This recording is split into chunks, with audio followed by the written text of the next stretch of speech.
Welcome back. It has been some time since I was here, but I did warn you in my last video, the April wrap up, that May and June were going to be hectic, and they were, but we're back, we're here, we're ready to talk about some books. I did attempt to film a video in May, but I failed. What I wanted to film was a realistic week of reading in my life, that kind of video, and I filmed 2 days. I made it 2 days and then I got too busy and I dropped it. So it was a massive fail, basically. However, I do have the clips that I filmed from that video all edited up and stuck in the start of here. So enjoy this like time capsule back into I think the second week of May. Welcome to Monday. So I think I've done an intro, not filmed yet. Basically, this is just going to be a week of reading with me. And today is May the 13th and it is 8:20. Don't know if you can see that, if it's focusing. I'm about to make a cup of tea and sit down and get ready to film another video. And I am aware of it being late, but I wouldn't be authentically me if it was on time. So I am going to listen to an audiobook as I get ready and do my makeup. That's the first bit of reading I'll be doing this week. Therefore, you guys can watch. Currently, I am reading Babel by R.F. Kuang, and that's the audiobook I'm listening to. I will be listening to. I'm about 100 and something pages in and I'm really liking it so far. Like, I'm really liking the linguistic side of it. If you're kind of like a language nerd, you'll really like that. That's the part I'm really enjoying, seeing all of the languages and how they're evolving, or they evolved, and all of the discussions around language I'm really enjoying. So Babel is going quite well. Here I am in my makeup station and I'm about to start putting on a face and listening to my audiobook. Full disclaimer, I don't know anything about makeup at all. Like, I used to watch Zoella and that's how I learned how to do makeup, and that's how I forever will do my makeup. Don't look to me for makeup tips, that's not me. But also, you see me doing something wrong? No, you didn't. Just protecting our peace together.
Final look. There we go. It looks better with everything set up, all the lighting, everything. So I'm going to stop my audiobook and film that other video. So I will see you in like 5 minutes. Welcome to Tuesday. It is day 2 of Read With Me for a week. And I am just out of the shower, 7:30, and once again I'm sitting down to do something and listen to an audiobook. So yesterday, how far did I get? Not very. I did not get much of my audiobook listened to yesterday. I think I read the equivalent of 11 pages, so really not much yesterday. However, today I was reading quite a good bit while working because I was just, you know, typing away and listening to Babel, and oof, it's good. It's really good. So thing with Babel, I'll give you a quick unscripted rundown. Babel is all about school, Oxford School of Translation, right?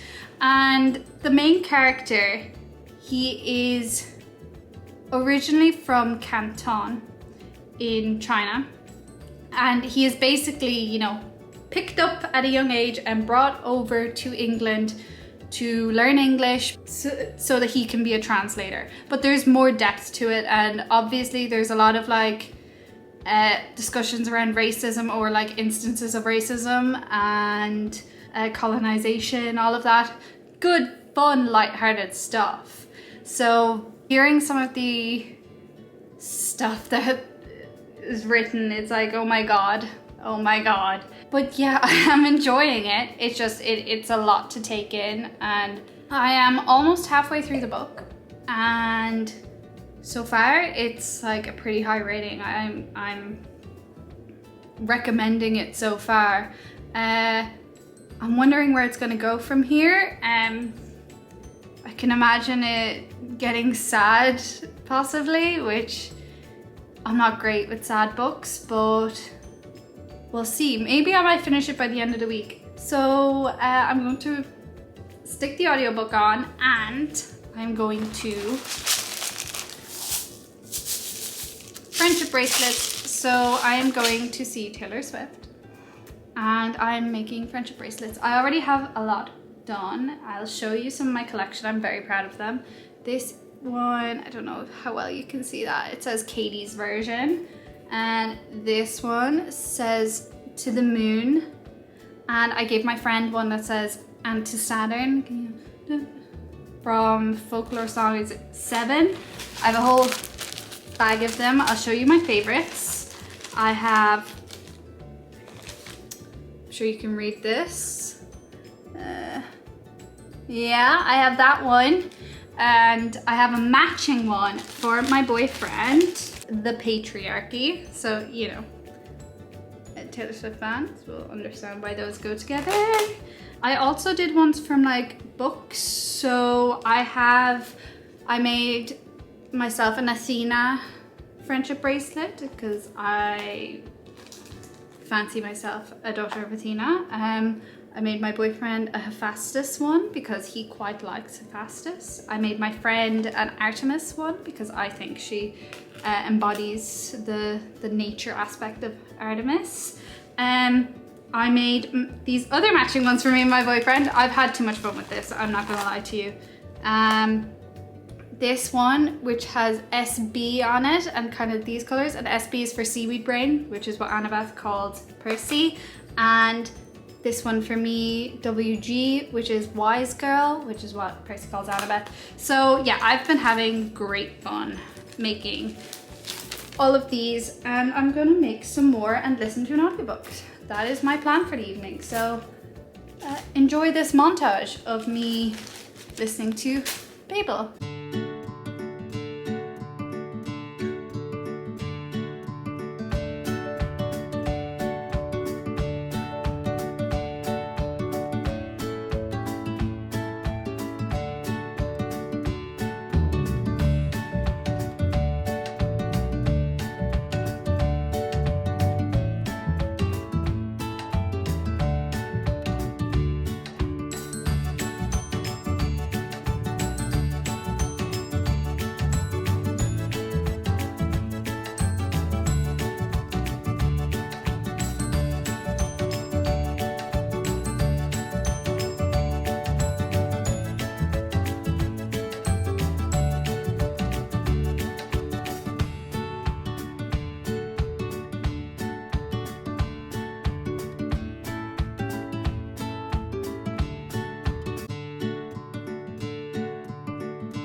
And yeah, then I did no reading for basically a whole month after the clips you just saw. So that's a bit rough. It's okay because we're back and we're ready to keep going. It is July now, and so this video is going to be kind of like tier ranking the books I've read so far this year. And I've read 24 books, which I am pretty proud of. I think that's pretty impressive for me. I have my tiers done out in such a way that the books kind of follow like a normal distribution, you know, with the most books in and around the middle and then the tails. The better or worse the tier, the less books there are. It's kind of forced me to be like making serious decisions on the books I read this year so far. So let's look at the tiers. From the top we have Elite. Next we have Loved. Next is I Am a Fan. Next was Had Fun. Next is Could Have Done Without This. And the very bottom tier is Delete It From My Brain. So the way I'm going to do this is kind of unveiling it, and I'm going to start from the bottom and work all the way up to basically my favorite book so far of the year. Only one book is in the Delete It From My Brain tier, and that was Hamnet. So anyone who saw me review Hamnet knows how I feel. I think I rated it about a 3-star. The worst book, my least favorite book being a 3-star, isn't the worst thing that could happen. But the prose was sometimes nice, but I didn't care for the plot that much, and it was kind of difficult to get through. Like, I was not enjoying it. We're moving a tier up now, and this is Could Have Done Without This. And there are 3 books in this tier. First we have Twisted Hate. So Twisted Hate is the 3rd book in the Twisted series, and I read that earlier this year, and I think I gave it around a 3.5, 3.25 maybe. I liked it a bit more than Twisted Games, what that I read last year. It still wasn't fantastic, and I definitely could have done without it. I don't know, just some bits of this Twisted Hate, for example, the male main character, he did some weird stuff near the end that I wasn't really happy with, and I didn't like it, those parts. So yeah, Twisted Hate is down there.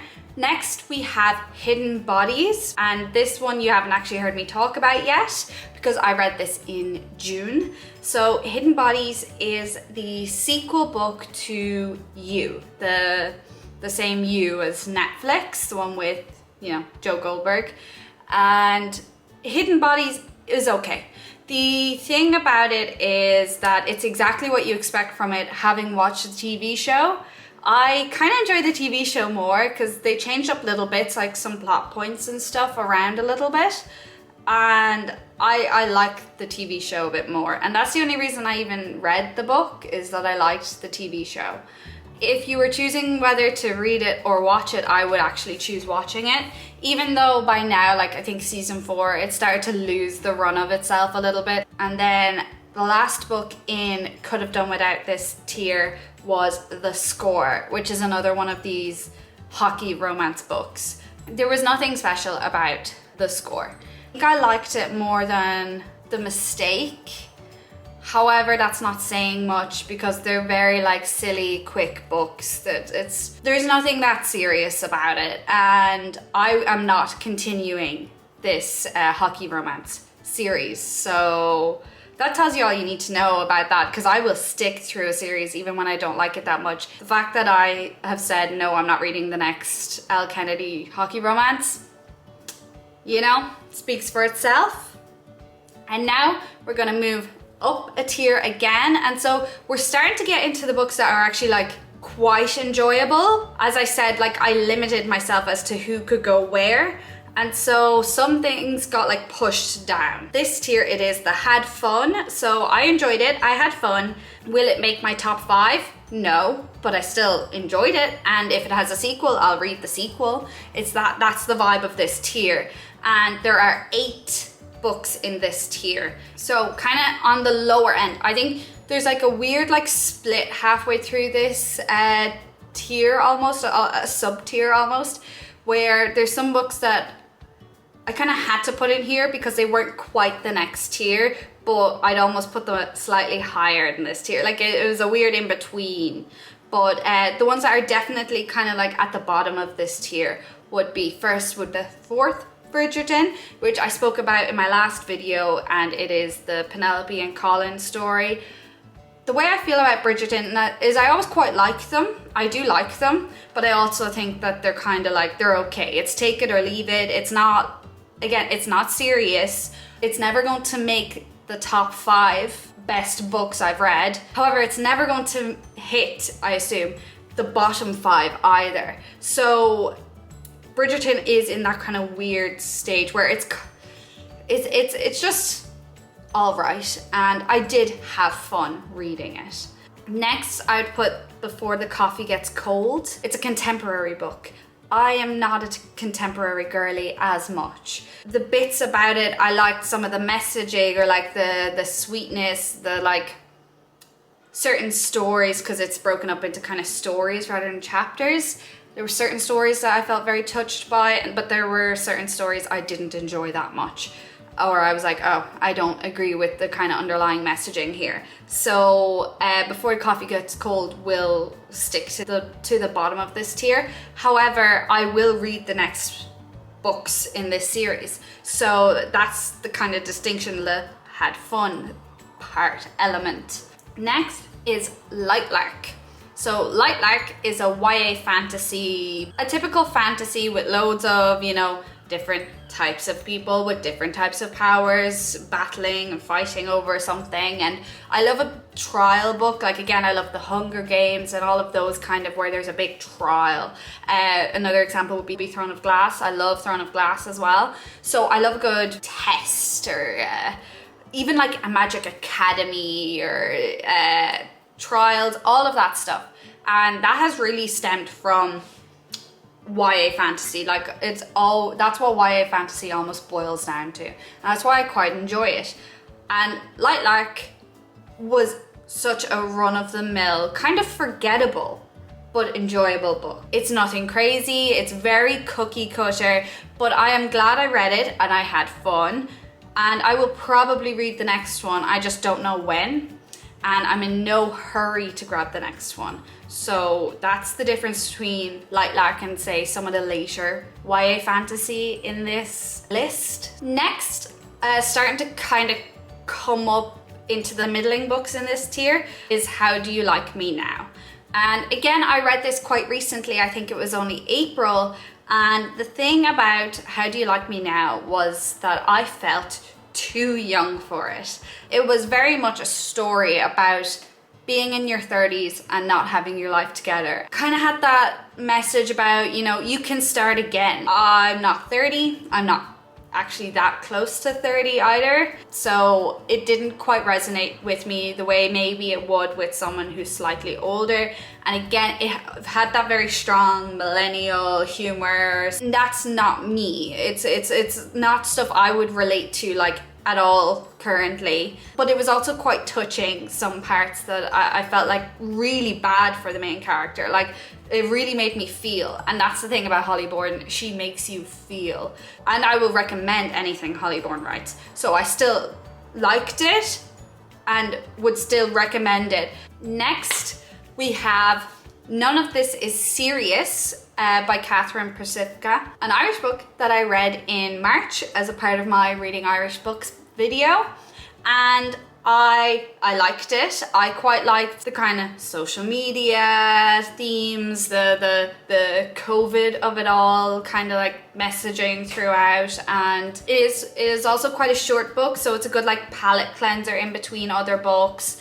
And yeah, I quite liked it. I was surprised, again, it is contemporary, so I was surprised by how much I did like it. And it was also nice to read about Irish characters going through it rather than American characters going through it. A contemporary book will very rarely get very high on my lists. I think you'll probably notice that. Sorry, contemporary, you're a good genre for other people. So now we're kind of in the higher end of this tier, and these were the ones that I like debated putting in a higher tier, but they really just had to be bumped down because of the other amazing books I've read this year. Maybe if I was in a different mood when I was reading them, they could have easily made it in the top spots. Next is The Stolen Heir by Holly Black. So The Stolen Heir is a YA fantasy first book in a spin-off series. I think it's a duology from The Cruel Prince. And I loved The Cruel Prince when I read it, and I loved that whole series. And right, I was back in Edinburgh recently and I got the second book. But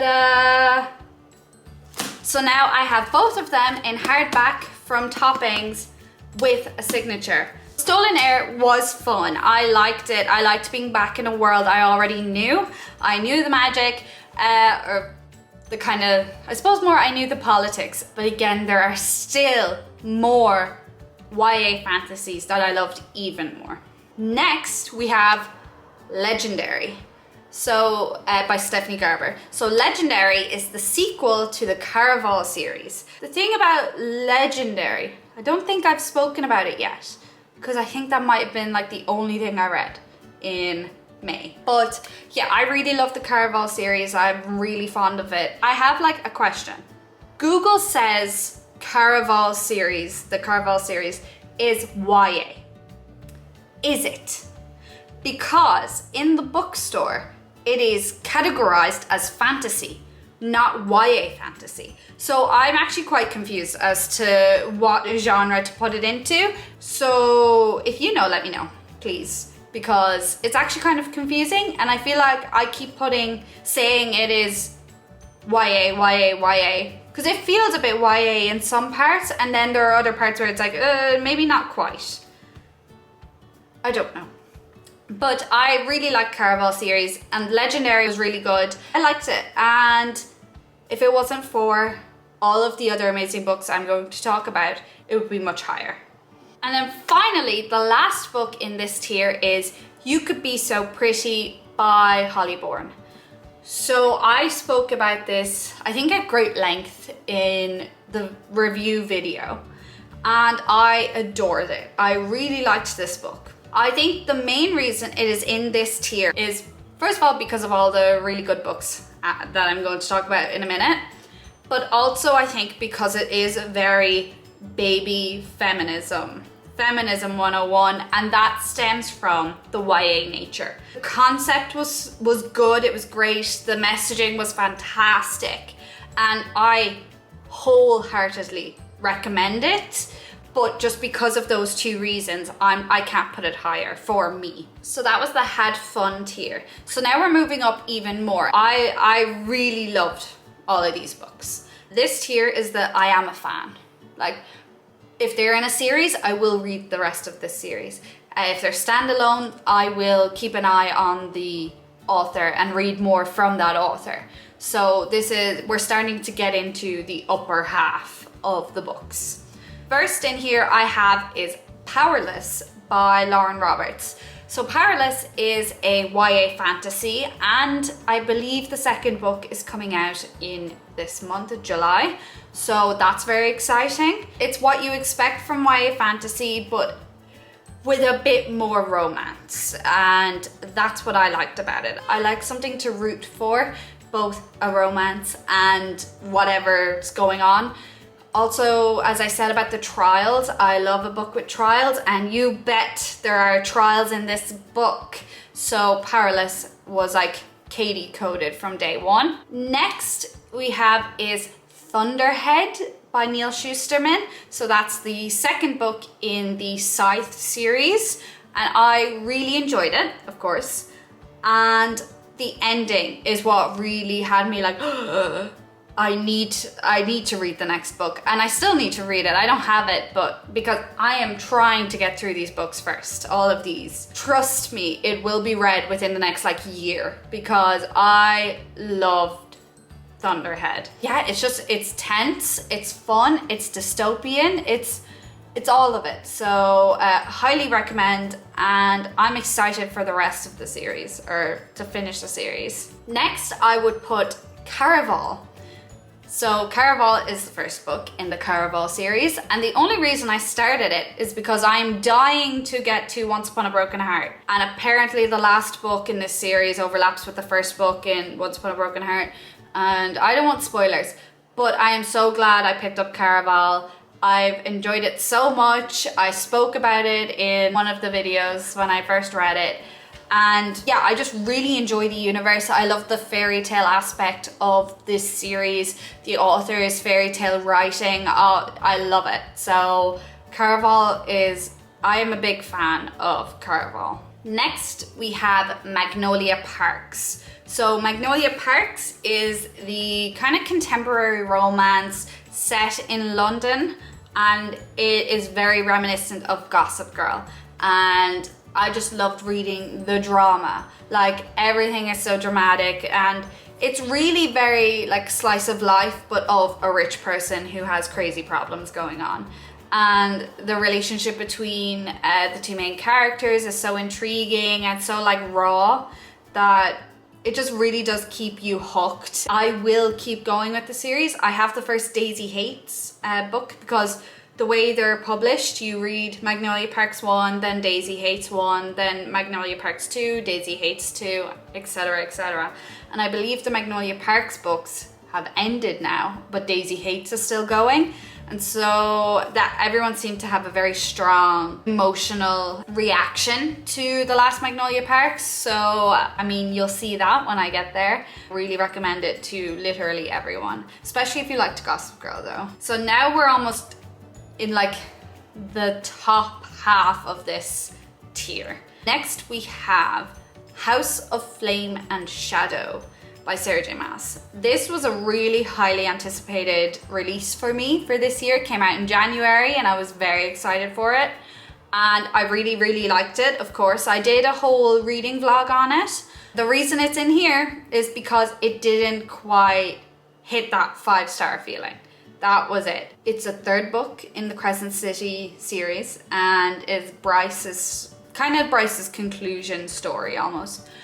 And there were parts of it that were hyped up online before it came out that didn't quite live up to what I wanted, or didn't quite hit the way I thought it would. So while I still really enjoyed it, there were certain aspects that I was like, that's not quite as good as the other Crescent City books. So House of Flame and Shadow is a bit lower on this list because of, I suppose, myself. Next we have Not in Love by Ali Hazelwood. So Not in Love is a romance book as per, and it does have that STEM romance part to it. Of course, it's Ali Hazelwood. You haven't seen me talk about it yet because it just came out and I just finished it in June. But it was so good. It's so good. I am a huge fan of Ali Hazelwood. I love her books so much. Not in Love is probably one of my less favorites of hers. Just, I didn't like it as much as I love all the rest of hers. But it's still like higher than your average person's book in my list. Yeah, Ali Hazelwood just has this formula that really works for me and makes me really enjoy it. This book had a few more serious themes going on. It was actually a dual point of view, and I was like, whoa, what do you mean we get to hear inside the guy's head? So that was a bit unusual for her, but it's still good. So I really, really liked Not in Love. Next, we have another Ali Hazelwood, and it is Bride. And I was so shocked by how much I liked Bride. It is a supernatural, paranormal, whatever, romance, and it's a werewolf book. It's a werewolf and a vampire falling in love. And I was never really into like the werewolf stuff. I was skeptical going into it, but yeah, it was so good. I loved it. I think I read it, I like stayed up late to finish reading it. I felt so strongly for the main characters. Yeah, it's a great book, especially if you like paranormal romance. It's fantastic. So Bride is one of the tops of this year, without a doubt. The final book in this tier is You and Me on Vacation by Emily Henry. So I read this in June, so once again, you have not heard me talk about it, but it's at the top of this tier because I loved it. I really, really like Emily Henry's writing, and every time I start an Emily Henry book, I forget how much I like her writing, and I get surprised all over again. And with You and Me on Vacation, and I believe it's called People We Meet on Vacation in America, don't know why it was changed, but it was lovely to read it with a bit of sun It was perfect. I recommend reading it in the summer months or maybe on holiday, on vacation even. I really liked the main girl, Poppy. There was just stuff about her that was very relatable to me, and I really enjoyed just her spark and everything. And then it is very much a friends to lovers, which I've tier ranked romance tropes before, and that's at like the top of my tiers, my romance tropes. So I love friends to lovers, so this was really for me. Okay, we're on to our second last tier, and this tier is the loved tier. So these books will be cherished by me. I really love these books, and there are only 3 books in this tier. First, we have Fourth Wing. I read Fourth Wing, I don't know, it was a few months ago, and it's incredible. It's so popular for a reason. It's funny and adventurous and all of these things. It is fantasy through and through, or romantasy through and through. Lovable characters, a nice world, interesting dynamics going on, and your typical enemies to lovers, even though it didn't really feel like very enemies, but still, all of those fantastic vibes coming through. And so it is exactly what you expect from this kind of book. So I really enjoyed Fourth Wing, and I was putting it off because I knew it would be like for me and it would suit me. But I was just like, put it off for a little bit longer. Just wait for a little bit longer. Next in this tier is Babel. So I finished Babel in June, actually. It took a while. Thing about Babel is it really is a sit down and concentrate kind of book, right? And it's amazing. Like, I haven't reviewed it yet for you guys, but it is amazing. It's so beautifully written, all of the themes, the ending, everything. It is pretty much like a must read at some point. Like, it's incredible. And again, it got all that hype for a reason. There was just such interesting themes in there, and I really loved all the linguistics of it, the talk about language and the evolution of languages and all of this. So good. And a bit of shock in there. It was like, what the hell is going on? Yeah, incredible. Cannot recommend Babel enough. Then finally, for this tier, we have a Girlhood. So Girlhood is non-fiction, is the only non-fiction I've read this year so far, but probably will be the only non-fiction I've read. And it is all about the author's experience with girlhood and being a woman, and just like all of these experiences. And it was one of the first books I reviewed on this channel, and it really is just amazing. It is such a must read in my opinion. Like, there's not even words left for me to describe Girlhood and how amazing it was. And the author's experiences and reading them as a woman, yeah. I have like a really big long-winded chat about it in that review video, so I'll leave it there. But Girlhood is easy in the top 5 of my favorite books this year. It'd be criminal to put it any lower than this tier. And now, that being said, we are finally moving on to the elite tier, which only has 1 book in it. So this has been my favorite book of the year so far. It sounds kind of bad saying this after putting Girlhood in basically the number 2 spot, but I'm basing this on my feelings while reading. The book that I not only loved just as a book, but also that made me feel happy, secure, excited. And that's why this book is in number 1, and that is Check and Mate, which is a YA romance-ish. I adore this book so much. I picked it up, I read it, and I started reading and I could not stop. It was incredible. I was so happy. Like, I was physically like taking pictures of quotes and sending them to my boyfriend, being like, oh my god, I love this book. So for that reason, I'm giving it number 1. The joy while reading Check and Mate was like incomparable to any of the other books.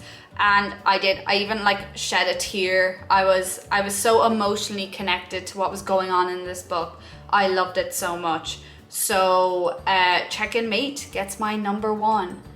So there you go. That is my tier ranking for all 24 of the books I've read so far this year. I'm really excited to be back. I have more videos in the pipeline. Next will probably be my May and June wrap up to kind of show you what I read and give you full reviews of stuff like Babel and I think Hidden Bodies, Legendary. So there's a few books in there that I need to kind of give you a rundown for. So thank you for watching and I will see you next time.